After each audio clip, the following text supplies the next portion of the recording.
Andhra Pradesh deputy CM Pawan Kalyan గారు రాయలసీమ అన్నమయ్య జిల్లాలో గాలివీడు మండలంలో ఒక ఎంపీడీఓపై అక్కడ ఎంపీపీ కుమారుడు దాడి చేసిన ఘటనలో ఆయన్ను పరామర్శించడానికి అక్కడికి రావడం జరిగింది. ఆయన పరామర్శన అనంతరం విలేకరులతో మాట్లాడుతూ అనేక విషయాలు ప్రస్తావించడం జరిగింది. ఒక ప్రభుత్వ ఉద్యోగి పైన ఏ పార్టీ వాళ్ళైనా, ఏ వ్యక్తి అయినా, ఎంతటి వ్యక్తి అయినా దాడి చేయడం అనేది చట్టరీత్యా చాలా తప్పు. చట్టరీత్యా అతను శిక్షించడం 100% కరెక్ట్. అందులో ఎటువంటి ఆలోచన లేదు, రెండో మాటే లేదు. అయితే అక్కడ పవన్ కళ్యాణ్ గారు ఆ జరిగిన సంఘటనకే పరిమితం కాకుండా చాలా విషయాలు ప్రస్తావించడం జరిగింది. ముఖ్యంగా ఆయన ప్రస్తావిస్తూ ఈ ప్రాంతంలో ఉన్న వ్యక్తుల మీద, ఈ ప్రాంతం మీద ద్వేషము ఆయన యొక్క మాటల్లో, ఆయన యొక్క కళ్ళల్లో, ఆయన యొక్క హావభావాల్లో స్పష్టంగా కనపడడం జరిగింది.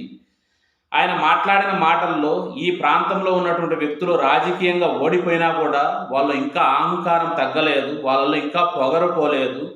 వీళ్ళందరినీ మేము చూస్తూ ఊరుకోము, అవసరమైతే ఇలా తాట తీస్తాం, తోలు తీస్తాం అని రకరకాల అన్పార్లమెంటల్ లాంగ్వేజ్ వాడడం జరిగింది. అయితే ఇక్కడ మనకు క్లారిటీ రావాల్సింది ఏంటంటే, ఎవరైనా ఒక వ్యక్తి తప్పు చేస్తే అధికారంలో ఉన్నటువంటి ముఖ్యమంత్రి కానీ, డిప్యూటీ ముఖ్యమంత్రి కానీ లేదా మంత్రులు కానీ, ఎమ్మెల్యేలు కానీ తప్పు చేసిన వ్యక్తిని భౌతికంగా దాడి చేసే అవకాశం ఉందా? ఎందుకంటే ఇది చాలా కన్ఫ్యూజన్గా ఉండిపోయింది, ముఖ్యంగా పవన్ కళ్యాణ్ గారి విషయంలో. ఎందుకంటే ఆయన అధికారంలో లేనప్పుడు ఒక 5 ఏళ్ల పాటు ఇదే మాటలు మాట్లాడిండు. వాళ్ళను నరుకుతాం, వీళ్ళను కొడతాం, వాళ్ళకి మక్కలు ఎరగదీస్తాం, తోట తీస్తాం, తోలు తీస్తాం, చెప్పులతో కొడతాం, రకరకాల మాటలు ఉపయోగించుడు. అప్పుడు అధికారంలో లేదు కాబట్టి సరైన అవగాహన లేదు రాజకీయాలంటే, సరైన చాలామంది పట్టించుకోలేదు. మీరు అధికారంలోకి వచ్చిన తర్వాత కూడా ఇలాంటి మాటలు మాట్లాడితే మాకు అందరికి వచ్చే డౌట్ ఏంటంటే, ఒక అధికారంలో ఉన్నటువంటి డిప్యూటీ సీఎం తప్పు చేసిన వ్యక్తిని ఆ శాఖకు సంబంధించి పోలీసులు అరెస్టు చేసి కేసు పెట్టి జైల్లో పెట్టి న్యాయస్థానాలు నిర్దేశించిన పరిధిలో శిక్షించాలన్నా, లేదా అధికారం మీరు ఉంది అని ఒక వ్యక్తిని భౌతిక దాడి చేస్తారా? మీ చేత అయితే ఒకసారి తప్పు చేసిన వ్యక్తిని దాడి చేయండి, చూద్దాం. ఎందుకంటే అది పెద్ద ప్రశ్నగా మిగిలిపోతుంది సమాజంలో. మీరు ముఖ్యంగా రాజకీయాల్లోకి వచ్చినాంచి ఏం మాట్లాడతారు? ఒక తప్పు చేసిన వ్యక్తిని చట్టం ప్రకారము శిక్షిస్తారా? మీరు భౌతిక దాడి చేసే అవకాశం ఉందా? అలాంటి అవకాశం లేనప్పుడు ఎందుకు ఈ మాటలు మాట్లాడతారు? విలువలేని మాటలు ఎందుకు మాట్లాడతారు? ఇంకా ఏం మాట్లాడుతున్నారు? ఈ రాయలసీమ ప్రాంతంలో చాలా విషయాలు చర్చ చేయాల్సి ఉంది, అవసరమైతే ఇక్కడే నేను క్యాంప్ ఆఫీస్ ఏర్పాటు చేసుకుంటాను అంటున్నారు. మంచిదే సార్, మీరు క్యాంప్ ఆఫీస్ ఏర్పాటు చేసుకోండి. లేదు పూర్తిగా ఇక్కడ వచ్చి మీరు ఉంటామంటే మేము అందరం కూడా ఆహ్వానిస్తాం. ఎవరికి ఏ ఇబ్బంది లేదు మీ వల్ల. అయితే మీరు సరిచేయాల్సిన విషయాలు చాలా ఉన్నాయి. ముఖ్యంగా మీ కూటమి ప్రభుత్వం అధికారంలోకి వచ్చిన ఈ 6 నెలల్లో చాలా విషయాలు మీరు సరిచేయాల్సి ఉంది. ఇక్కడ కడప కార్పొరేషన్ పరిధిలో కడప కార్పొరేషన్ యొక్క మేయర్ అనేటువంటి వ్యక్తి వైఎస్ఆర్ కాంగ్రెస్ పార్టీకి చెందినటువంటి వ్యక్తి. అక్కడ ప్రతి మీటింగులో మీ కూటమికి చెందినటువంటి ఒక ఎమ్మెల్యే మాధవిరెడ్డి గారు ఆ మేయర్తో ప్రతిరోజు నిత్యం ఆయనతో కొట్లాడుతూ ఆయన మీద ఆరోపణలు చేస్తూ, అవన్నీ ఒక ఎత్తు అయితే సాక్షాత్తు సమావేశాల్లో మేయర్ పక్కన కుర్చీ కావాలని ఆమె చట్టం వ్యతిరేకంగా ఉన్నటువంటి మాటలు మాట్లాడి ఆయన పైన భౌతికంగా, మానసికంగా ఒక రకంగా దూషిస్తుంది. అది ఒకసారి సరిచేయండి సార్. ఆ నాన్సెన్స్ ఎందుకు ఒకసారి సరిచేయండి. అదేవిధంగా రాయలసీమలోనే ఇటు తాడిపత్రి, జమలమడుగు నియోజకవర్గాల 2 ఎమ్మెల్యేల మధ్య ఆ బూడిద కోసము, మద్యం కోసము, ఇసుక కోసం డైలీ పోరాటం జరుగుతుంది. అది ఒకసారి సరిచేయండి సార్. అది ఒకసారి సరిచేయండి. అది పెద్ద నాన్సెన్స్ అయిపోతుంది రాయలసీమలో. అదేవిధంగా కర్నూలు జిల్లాలో మీ కూటమికి చెందినటువంటి ఒక వ్యక్తి ప్రభుత్వ స్థలాన్ని కబ్జా చేసి అక్కడ వాళ్ళ అనుచరులకు రేకుల షెడ్లు వేసి వ్యాపారం చేసేందుకు అనుమతి ఇచ్చిండే, అది ఒకసారి సరిచేయండి.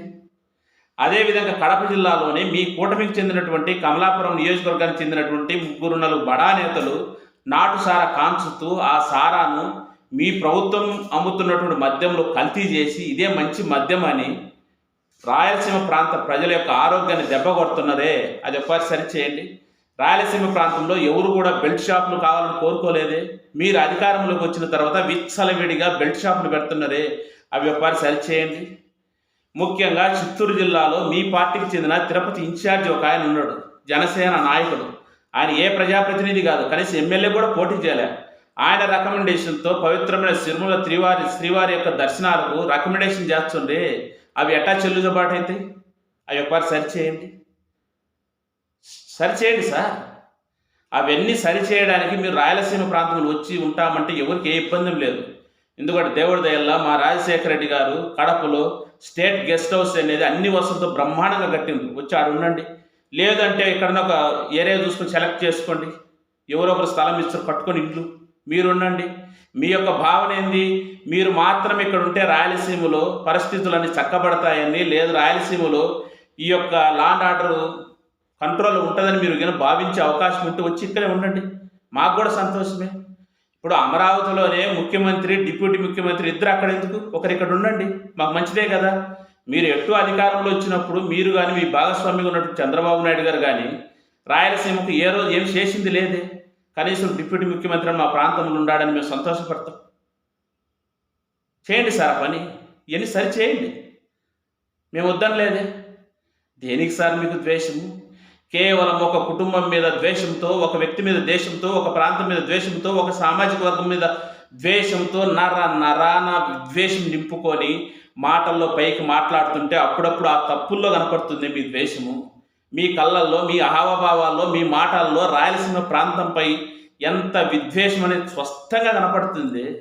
మీరు ఏం సరి చేస్తారు సార్? అసలు రాయలసీమ గురించి మీరు ఏం తెలుసు అనుకుంటున్నారు సార్? ఇప్పుడు ఒక కుటుంబంలో ఎప్పుడో ఒక 5-6 తరాల క్రితము ఏదో ఫ్యాక్షన్ జరిగిందనో, అక్కడ ఉన్నటువంటి ఈ యొక్క వర్గాల పోరు జరిగిందని దాన్ని ఆసరాగా చేసుకొని రాయలసీమను పక్క ప్రాంతాల్లో చులకన చేసింది మీ సినిమా వాళ్ళు కాదా? రాయలసీమ ప్రాంతంలో ఉన్నటువంటి కల్చర్ను, అక్కడ ఉన్న కల్చర్కు భిన్నంగా మీ సినిమాలు బాగా ఆడాలని ఫ్యాక్షన్ చూపించి ఉన్నది లేనట్టు రకరకాల పేర్లు పెట్టుకొని ఆ సామాజిక వర్గాలకు సంబంధించినటువంటి సమరసింహారెడ్డి అని, నరసింహారెడ్డి అని, ఇంద్రసేనారెడ్డి అని రకరకాల పేర్లు పెట్టుకొని రాయలసీమ ప్రాంతాన్ని ఇంకొక ప్రాంతం పట్ల విద్వేషం నింపింది మీరు కాదా? ఇంతకుముందు ఎప్పుడు లేదే. కేవలం మీరు రాజకీయాల్లోకి వచ్చిన తర్వాత ఇంత విచిత్రమైన పరిస్థితులు కొనసాగుతున్నాయి ఆంధ్రప్రదేశ్లో. అయినా ఆంధ్రప్రదేశ్లో ఏముంది సార్ సమస్య? మీరు రాయలసీమ ప్రాంతంలోనే సపరేట్గా ఇక్కడ వచ్చి నివాసం ఉంటున్నారు అంటున్నారే, ఉండండి, ఎవరికి ఇబ్బంది ఏముంది? ఇంకా ఏముంటుంది? మీరు ఈ రాయలసీమ ఒక జాగిరి కాదు అంటున్నారు. జాగిరి ఎవరు జాగిరి కాదే. ఒకవేళ ఎవరైనా జాగిరి అయితే మిమ్మల్ని ఎందుకు రాణిస్తారు? వాళ్ళ ప్రైవేట్ ప్రాంతంలోకి మిమ్మల్ని ఎందుకు అనుమతిస్తారు సార్? రాయలసీమ 4 జిల్లాలతో కలిగినటువంటి రాయలసీమ కూడా ఆంధ్రప్రదేశ్లో ఒక భాగమే. ఆంధ్రప్రదేశ్లో భాగం కాబట్టి మీరు ఎన్నికల్లో గెలిచి ముఖ్యమంత్రిగానో, డిప్యూటీ సీఎం గానో, మంత్రులుగానో, ఎమ్మెల్యేలు గానో అన్ని ప్రాంతాల్లో తిరిగే సర్వ హక్కులు మీకు ఉంటాయి. దానిలో భాగంగా మీరు వచ్చిండ్రు రాయచోటి దగ్గరికి, ఆ ప్రాంతానికి. అది మీరు తెలిసి మాట్లాడుతుండ్రో తెలియక మాట్లాడుతుండ్రో, ఒక ప్రాంతాన్ని రెచ్చగొట్టాలనుకుంటున్నారు. ఒకవేళ మీరు అనుకున్నట్టు నిజంగా ఎవరిదైనా జాగీర్లు అయితే మిమ్మల్ని ఎందుకు అక్కడ రాణిస్తారు? మీరు పోయి అక్కడ మాట్లాడే అవకాశం ఉందే? ఒకవేళ మాట్లాడితే ఒక జాగీర్దారి వ్యవస్థలో మీరు పోయి మాట్లాడితే ఏం జరుగుతుంది అక్కడ మీకు తెలియదా? రాండి, మీరు అక్కడే నివాసం ఉండండి. మేము కోరుకుంటేది కాదు అదే. రాయలసీమ ప్రాంతంలో 52 నియోజకవర్గాలు ఉన్నాయి. రేపు 29 ఎలక్షన్లలో అన్ని నియోజకవర్గాల్లో, అంటే 52 నియోజకవర్గాల్లో మీ గ్లాసు గుర్తున జనసేన అభ్యర్థులు అందరూ నిలబెట్టండి. మేము కోరుకునేది కూడా అదే, మాకు కావాల్సింది కూడా అదే. అప్పుడు తెలిసిపోద్ది ఎవరు గొప్పవాళ్ళు, ఎవరు ఏంది అన్నది. దేనికి సార్ మీకు విద్వేషము? రాజకీయాల్లో అధికారంలో రాకముందు విద్వేషం ఎలాగక్కుతుంది, అధికారంలోకి వచ్చినాక విద్వేషం ఎలాగక్కుతుంది? ఏం కోసం మీకు ఏం సమస్యలు రాయలసీమతో? ఏమనుకుంటున్నారు రాయలసీమలో? రాయలసీమ ప్రాంతం నుంచి ఎంతోమంది నీలం సంజీవ్ రెడ్డి, దామోదర సంజీవయ్య, కోట్ల విజయభాస్కర్ రెడ్డి, నారా చంద్రబాబు నాయుడు గారు, వైఎస్ రాజశేఖర రెడ్డి గారు, జగన్మోహన్ రెడ్డి గారు, నల్లారి కిరణ్ కుమార్ రెడ్డి గారు, ఇలాంటి వాళ్ళు ఎందరో మంది ముఖ్యమంత్రులు అయింది సార్. ఇంతమంది ముఖ్యమంత్రులైనా మా దురదృష్టమో అదృష్టమో రాయలసీమ ప్రాంతము మెట్ట ప్రాంతము, అక్కడ భౌగోళిక పరిస్థితులు సరిగా అనుకూలించకపోయినా ఎవరు శాతాన్విత మేర వాళ్ళు, ముఖ్యంగా రాజశేఖర రెడ్డి లాంటి వ్యక్తులు ఆ ప్రాంతానికి ఎక్కడి నుంచో కృష్ణా నీళ్లు తీసుకురావడం జరిగింది సార్. అయినా ప్రజలు ఎవరు కూడా మాకు ఇది చేయలేదని అడగరు. రాయలసీమ ప్రాంతంలో వాళ్ళు తినడానికి తిండి ఉండి చేసుకోవడం ఎక్కడ పొలం ఉంటే మీలాగా ప్రాంతానికి ఒక మాట, పూటకు ఒక మాట మార్చి మనస్తత్వం కాదే. ఏ రక్త సంబంధం లేకపోయినా ఏ వ్యక్తినైనా సోదరభావంతో అన్నా అని పిలిచే గొప్ప మనుషులు సార్. కల్లా కపటం లేనటువంటి వ్యక్తులు రాయలసీమ ప్రాంత వ్యక్తులు. ఏ వ్యక్తి అయినా తినే టయానికి పోతే వాళ్ళకి కలిగినటువంటి రాగి సంగటి కారం పెట్టే పెద్ద గొప్ప మనసు ఉన్నటువంటి వాళ్ళు సార్. ఇంత చరిత్ర కలిగినటువంటి రాయలసీమను పట్టుకొని మీలాగా సినిమాల్లో ఒక రకంగా, రాజకీయాలు ఒక రకంగా, అధికారంలో ఉన్నప్పుడు ఒక రకంగా, అధికారం లేనప్పుడు ఒక రకంగా మాటలు మార్చే వ్యక్తులు కాదు సార్. అలాంటి అలవాటు ఉండింటే మన జగన్మోహన్ రెడ్డి గారు ఎందుకు ఓడిపోయేవాళ్ళు? అదే అలవాటు ఉండింటే రాజశేఖర రెడ్డి గారు 30 సంవత్సరాల పాటు సీఎం అయ్యే అవకాశం లేకుండా ఎందుకు పోయి ఉండేది? మా వాళ్ళకి ఎవరికి అలాంటి మోసాలు తెలియదు సార్. ఉన్నది ఉన్నట్టు చెప్తారు, తర్వాత ఏమన్నా జరగని. ఇప్పుడు కూడా మేము అదే చెప్తున్నాం. ఒక రాయలసీమ వాసిగా మీ ఇష్టం వచ్చినట్టు మీరు రాయలసీమ మీద విద్వేషం ఎలగొక్కుతుంటే మేము చూస్తూ ఊరుకోలేము. ఖచ్చితంగా ప్రశ్నిస్తాం. ఆ ప్రశ్నకు సమాధానం చెప్పండి. మేము వాడే భాష, మేము మాట్లాడే మాటలు రాజ్యాంగం అనుమతించిన రీతిలో చట్టానికి లోబడే మాట్లాడుతున్నాం. మీలాగా అధికారంలో ఉండి రాజ్యాంగాన్ని అనుసరించాల్సింది, చట్టాలు తయారు చేసే వాళ్ళు మీరే. మక్కెలు ఎరగొడతాం, తోలు తీర్చామంటే చూస్తూ ఊరుకోవాలన్నా? ఒకసారి కొట్టండి చూద్దాం. మీరు డిప్యూటీ సీఎంఏ కదా. తప్పు చేసిన ఏ వ్యక్తి అయినా చట్టం ప్రకారం కాకుండా చట్టాన్ని మీ చేతిలో తీసుకొని భౌతిక దాడి చేయండి చూద్దాం. ఆ చట్టాలు ఏం చెప్తాయి చూద్దాం. అప్పుడు ఏం మాట్లాడతారు? అధికారం ఉంది అని మీ ఇష్టం వచ్చినట్టు మాట్లాడతారా? ఏమి ఎలగబెట్టిండ్రు సార్ మీరు 6 నెలలు? ఈ రాష్ట్రానికి కాదు, రాయలసీమ పక్కన పెట్టండి, రాష్ట్రానికి ఏమి ఎలగబెట్టిండ్రు? చెప్పిన హామీలన్నీ ఆ తుంగలో దొక్కేసి రాష్ట్రాన్ని అప్పుల పాలు చేసి ఇప్పటికి 80,000 కోట్ల రూపాయల అప్పులు చేసి మీరు ఒకే వ్యక్తిని టార్గెట్గా చేసుకొని మీరే ఎలక్షన్స్ ముందు అన్నారు కదా, మీ కార్యకర్తలు కూటమి కట్టడానికి కొందరు విభేదించి బయటికి పోతున్న సందర్భంలో మీరు పోతే పోండి, కానీ నేను మాత్రం చంద్రబాబు నాయుడుతో కలిసి ఉంటాను. కనీసం ఎన్నికలప్పుడు కొన్ని బూతులలో మనం ఏజెంట్గా కూర్చునే స్తోమత మనకు లేదు, అది మన స్థితి అని మీరు ఆ రోజు మొరపెట్టుకుంటారే. ఈరోజు వ్యక్తుల యొక్క స్థితి గురించి మాట్లాడతారా? ఎవరి స్థితి ఏంది సార్? 175 నియోజకవర్గాల్లో పోటీ చేయండి. అన్ని పోలింగ్ బూతుల్లో మీ ఏజెంట్లు కూర్చోబెట్టండి. అప్పుడు తెలుస్తుంది ఎవరి స్థితి ఏంది, ఎవరి స్టామినా ఏంది. చాలా స్పష్టంగా ఒంటరిగా పోతే కనీసం ఎమ్మెల్యే కూడా కాలేరని మీరే చెప్తారు. ఒంటరిగా పోతే అటు పక్క మీ గురువు గారు సీఎం కాలేరని చెప్తారు. ఇంకో పక్క ఆ బీజేపీ ఒక్క సీటు రాదని మీకు తెలుసు. ఏం బలం ఉంది అని మీకు? 1+1+3 కాదు, 1ఏ 3 కాగలగాలి, అప్పుడు గ్రేట్. సరే, అది మీ వ్యక్తిగతం. కానీ మీరు ఎందుకు, ఏది విద్వేషం? ఏం చేసింది సార్ రాయలసీమకు? ఇప్పటికి కూడా మీ సినిమాలు అభిమానించే వాళ్ళు ఎవరో ఎందుకు? నేనే రాజకీయంగా, మీరు ఫస్ట్ రాజకీయాల్లోకి వచ్చినప్పుడు కొంతవరకు మీరు కోసం వెయిట్ చేసినాం. మీరు ఖచ్చితంగా నిక్కర్షగా నిజాయితీ రాజకీయాలు చేస్తారని, కేవలం మీరు ఒక ప్రాంతం మీద, ఒక వ్యక్తి మీద విద్వేషంతో రాజకీయాలు చేస్తున్నారు అని తేట తెల్లమైన తర్వాత మీతో విభేదించడం జరిగింది. ఇప్పటికి కూడా సినిమాలు గోకులంలో సీత కానీ, సుస్వాగతం లాంటి సినిమాలు మీ వస్తే ఇప్పుడు కూడా చూస్తుంటాం. మా ఇంట్లో మా భార్య వాళ్ళు కూడా అనేవాళ్ళు, ఎందుకు ఇన్నిసార్లు ఆ సినిమా చూస్తుంటాం అని. మాకు అట్లా వ్యక్తిగత విద్వేషాలు ఏం లేవే. కేవలం మీరు నటించిన సినిమా అయినప్పటికీ బాగుంటే మీరు చూస్తారు. మీలాగా ఒకరి పేరు పలకడానికి ఇబ్బంది, ఒక ప్రాంతాన్ని పలకడం ఇబ్బంది, మాకు ఎటువంటి భేషజాలు ఏం లేవు సార్. ఇప్పటికైనా విద్వేషం తగ్గించుకోండి. మీరు వచ్చి రాయలసీమ ప్రాంతంలో ఉండంటే బ్రహ్మాండంగా ఉండండి, మాకు కూడా మంచిదే. అయినా ఏముంది సార్? ఎన్నికలకు ముందు ఎంత విష ప్రచారం చేసిండ్రు, ఎవరు అభివృద్ధి చేసిండ్రు రాయలసీమను? అసలు రాయలసీమలో ఏముంది అనుకుంటున్నారు మీరు?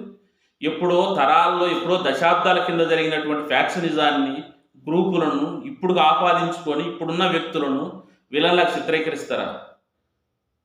చూస్తూ ఊరుకునే అవకాశం లేదు. మీలాగా ఒక ప్రాంతం పోతే ఇంకొక ప్రాంతం మీద విద్వేషం ఎలగక్కడం, లేదా ఒక జిల్లా నుంచి ఇంకొక జిల్లా పోతే పోయిన ప్రతి జిల్లాలో నేను ఇక్కడే పుట్టినా, ఇక్కడే పెరిగినా, ఇక్కడనే చదివినా అనడం అలా మా చేత కాదు. మేము ఎక్కడున్నా, హైదరాబాద్లో ఉన్నా, చెన్నైలో ఉన్నా, అమెరికాలో ఉన్నా మా ప్రాంతం రాయలసీమ అని చెప్పుకుంటాం. మాకు ఎటువంటి సంకోచం కూడా లేదు అందులో. ఇంకొకసారి దయచేసి మీ రాజకీయాలు చూసుకోండి, నో ప్రాబ్లం. ఎటు ఓడిపోయింది కదా.